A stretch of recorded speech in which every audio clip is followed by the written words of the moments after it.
Can you tell us what is the protocols of the elders of Zion and what are the protocols? So the Protocols of the Elders of Zion is one of the most notorious anti-Semitic texts of the past 100 or 125 or so years. The book is a lie, but it tells a lie about a secret Jewish body called the Elders of Zion. This body never existed. And this book presents itself as the minutes of a secret meeting among this body, the Elders of Zion, where they are conspiring to control the world. So the Protocols plays on or advances a lot of very well-known anti-Semitic ideas like Jews control the media, or Jews control international banking, or Jews prefer a state of war to a state of peace. Jews want to destroy other world religions. All of these ideas can be found in the Protocols. It's a very difficult book to read. It's not well written. It's very difficult to understand as you read it, but that actually becomes part of its allure to people. Part of its attractiveness is this notion that here is this secret document that we've discovered. And this is how Jews talk to each other when non-Jews are not around. We've discovered their secret plans. So it plays into a very common and very popular way to spread anti-Semitism, which is through conspiratorial thinking.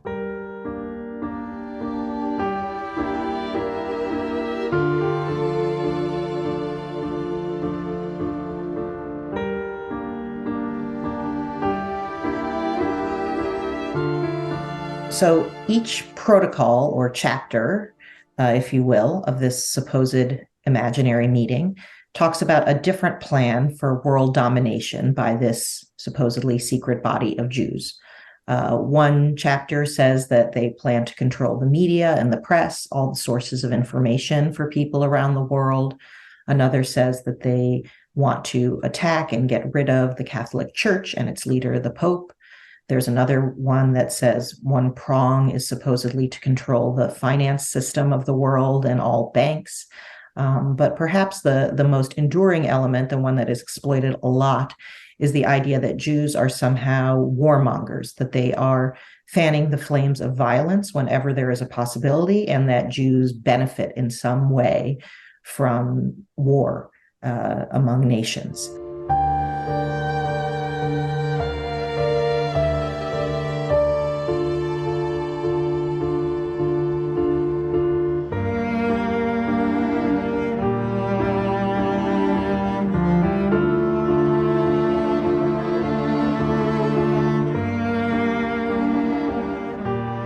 What can you tell us about the origin of the protocols, about the Russian newspaper Zennamia, which originally published these articles?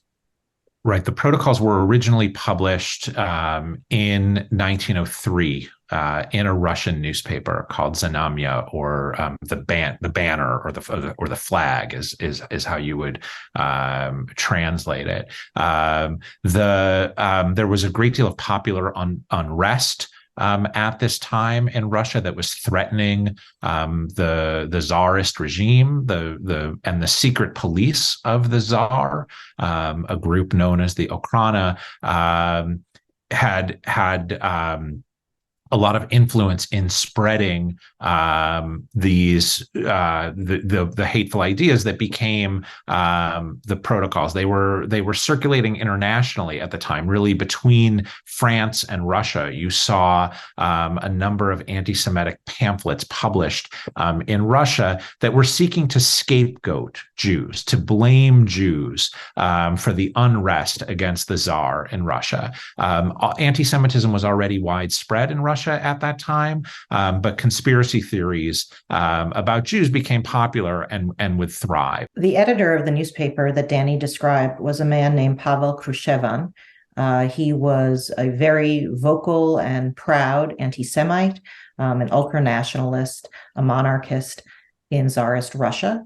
And he is probably one of the major authors. There's not one author of the protocols because it's a sort of mishmash, pieced together text of various editions. But he published it in serial form in his newspaper in the town of Kishinev, which is now the capital of Moldova, then was part of the Russian Empire.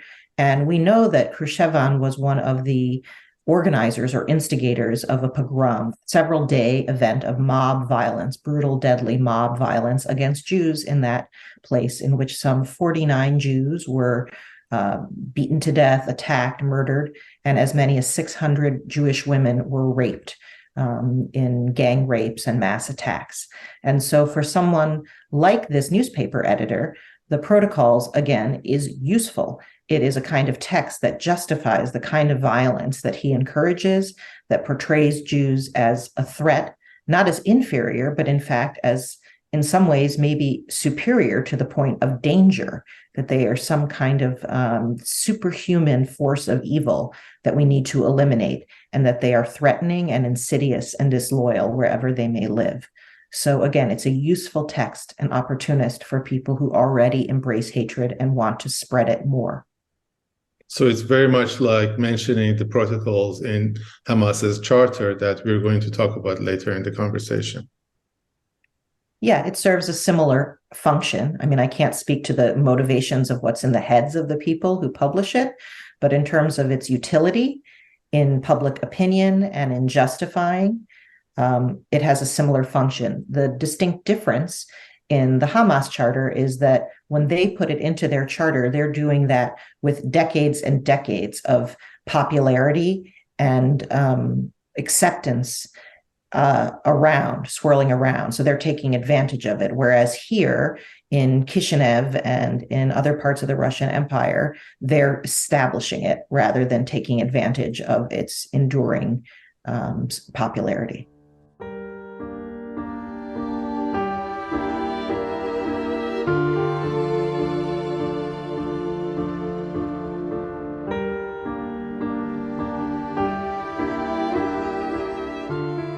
Henry Ford is a very influential American in the early 20th century. He is an automaker who has transformed the way that transformed really the means of production.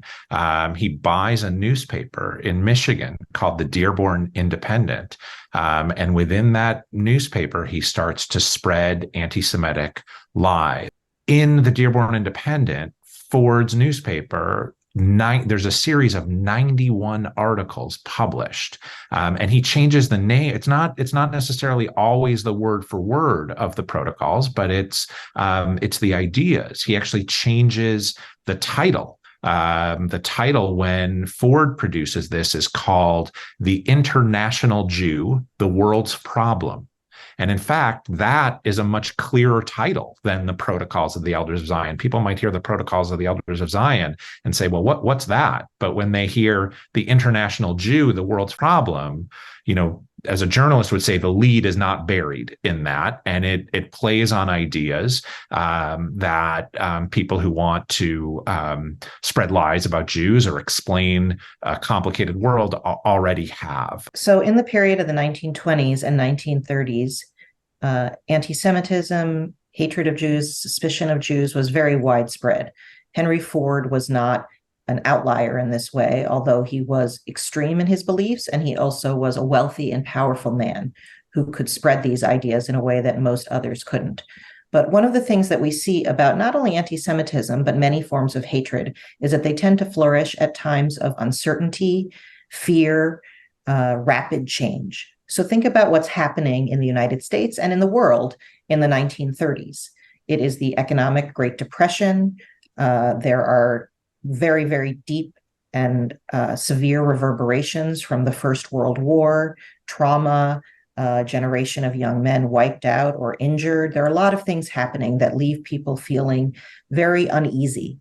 And it is convenient to have some kind of group to blame for those problems and for those feelings of a threat and a direction that you don't know the world is going. When you look at how Ford repackaged and retitled the book as the International Jew. International is an insult. It's an epithet in that title. It leans into the idea that Jews are somehow not loyal to the nations where they live, but are in some way, and this is a term we hear now used as a substitute for it, globalist, that they are almost like a virus or a germ circulating around the world, insidious, invisible, secretly controlling things, as we said, like the banks, like the press, like culture, like real estate. And if you are a people who does not belong to any particular place without borders, you can be seen as kind of wandering anywhere.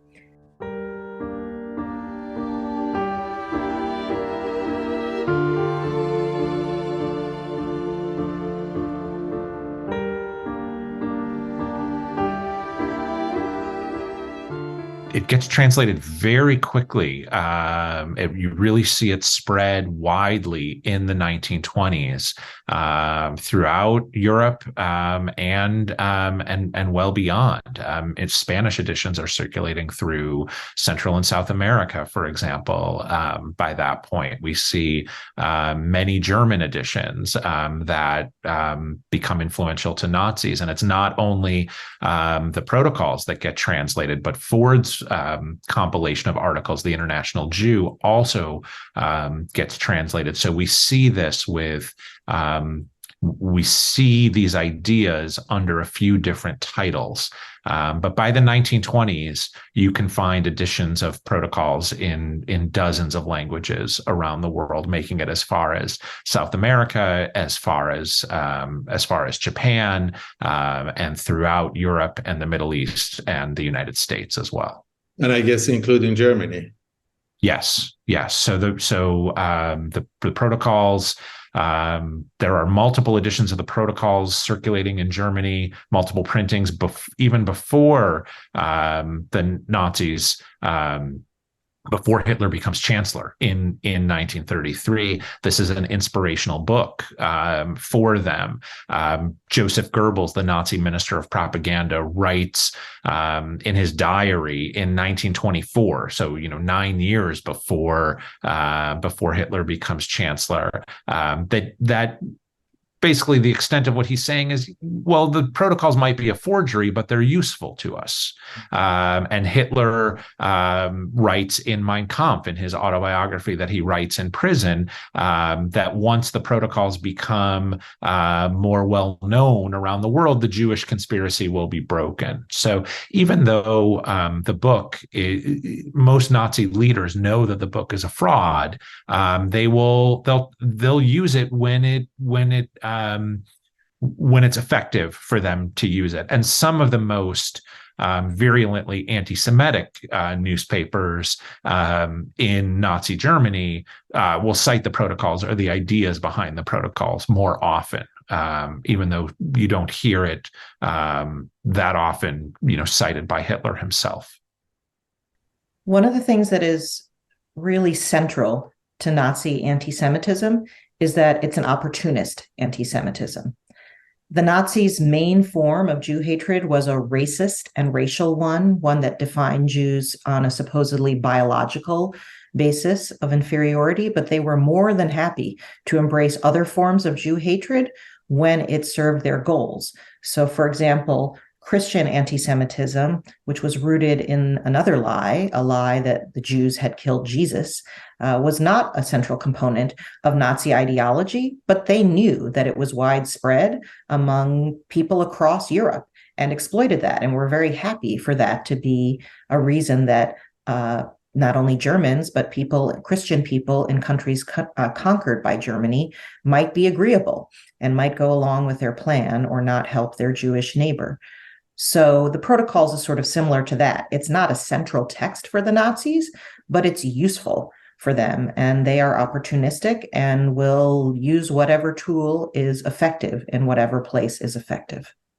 The Nazis, at times in their propaganda, want to position themselves as defending themselves against Jews. destroy the Jews before the Jews destroy us. Now, there is no plan among Jews to take over Germany at the time or to take over the world, but they can cite the notion in the protocols that there is this secret Jewish body that's pulling the strings of the world somehow, that ultimately they want to destroy Germany, and that therefore Nazi Germany must destroy the Jews first. This notion of Germany, even in its murderous plans, defending themselves against Jews, is a thread that you see running through their propaganda. And did they need the protocols for that? Maybe not. I don't think Nazi history would have changed significantly without the protocols. But again, it's a convenient text to cite. Even though, as I said, the leaders of some of the highest leaders of the Nazi Party realize that this is a forgery, they also realize it's useful to accomplish their murderous goals.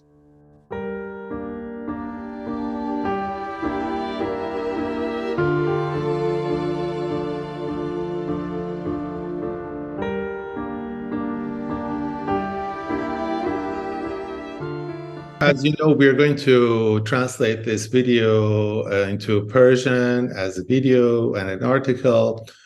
And as you know, there are several editions of the Protocols of the Elders of Zion in Persian and in Arabic.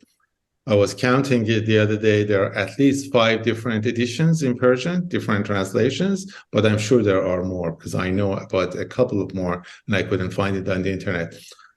What would you tell someone, especially a young person, who's going to buy and read this book? Most important thing I would tell them is that it's a lie, right? And that you can't believe everything that you read. I think I would tell them to consider the source, right? Who is publishing this book? What other kind of activities does that person or group participate in that promotes hatred of Jews and other groups throughout the world? So I think often we still, even though we see people more and more skeptical of what they read or the photographs that they see, there's something alluring about this notion of a book. Well, it must be true because it's published. And so look deeply at who's publishing this, where does it come from, what is the funding behind that publication, and what are the other projects of that organization. And Edna, imagine you're talking to a young Iranian who's reading the book. I would say to them, don't be fooled. Similar to what Danny said, who is asking you to read this, and why is it convenient or useful for them to distract you or to have you believe that what is in it is true? Also, to look back at the history of this book and how many versions of it there are, how it is constantly changing. It's not as though someone's saying, look back at the Bible or the Quran or some text that has stayed more or less constant over a long time.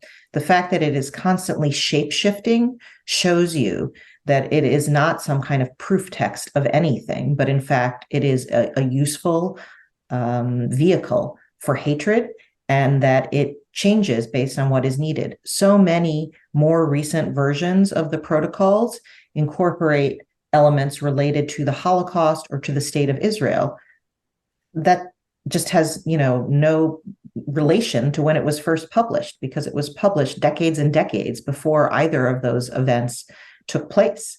So I think, asking them to look at why it was rewritten, who did it, and how they are being duped, how they are being used. And people are hoping that they will swallow this lie whole, and that they are smarter than that.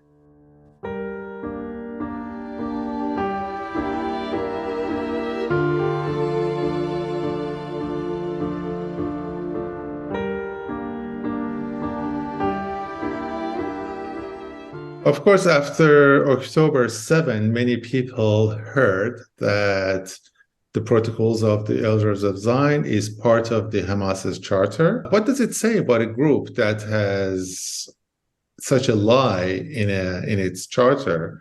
Years after it's proven that it's fabricated, that it's a lie, that it's plagiarized, what do you think it can tell you about Hamas or any other group that may have the protocols as part of its charter? I think it tells us two things about Hamas. One, that Hamas is not only anti-Israel, but anti-Jewish, that they would like to see every Jewish person in the world killed, and that the existence of the state of Israel is only the beginning of their goals. And it's not me saying that, they say that. But the second, again, is that the protocols is a text that is exploited and used by opportunists. Hamas, whoever wrote their charter, and knows that the protocols is a mainstream text throughout not only the Arab world, the Islamic world, and that by putting it in their mission statement, that they are appealing to wide swaths of millions of people who either believe in its truth or believe that elements of it are there. And it is a way to gain sympathy and common cause with Hamas's actions. And we see this, it's not a fringe activity. We have in our collection, for example, an edition of the protocols published in English, interestingly, given out by Saudi officials to foreign visitors in the late 60s or early 70s. So this was intended for external consumption, but from Saudi officials. About 20 years ago, the government-sponsored TV station in Egypt produced a mini-series based on the protocols, knowing it would be a hit, that it would be popular, and the U.S. State Department condemned it as a form of hatred, of anti-Semitic hatred. It's in the school books around the world. So it's a way for Hamas to align itself, whatever their terrorist actions and methods, with much broader trends that are accepted by a wider range of people, including people who are not themselves violent in their daily lives. But it gives Hamas some kind of cover. It allows Hamas to sometimes put themselves again in that notion, in a defensive posture, right? Saying we're defending the world from this conspiratorial body of Jews who wants to take over the world and must be destroyed before they do take over the world. I think that is again, that's a seductive lie that Hamas is helping to spread by including this in its charter. One other element of the protocols that Hamas is latching onto is the idea that you cannot take anything that Jews say at face value, according to this version. That, as Danny said at the opening of this conversation, if the protocols of the elders of Zion is supposedly the secret record of what Jews say when they are alone, when others are not listening, this, by definition, means everything that comes out of the mouth of Jewish individuals, of the Jewish state, must be a lie, that they are manipulating us, according to this version, and that they cannot be trusted. So it goes to that conspiracy theory, suspicion element, and that is very, very useful to Hamas, as we see in their propaganda wars now also with Israel, and in denying atrocities that they've committed, that they don't want anything that any Jewish official says to be taken at face value, and the protocols feeds into that version.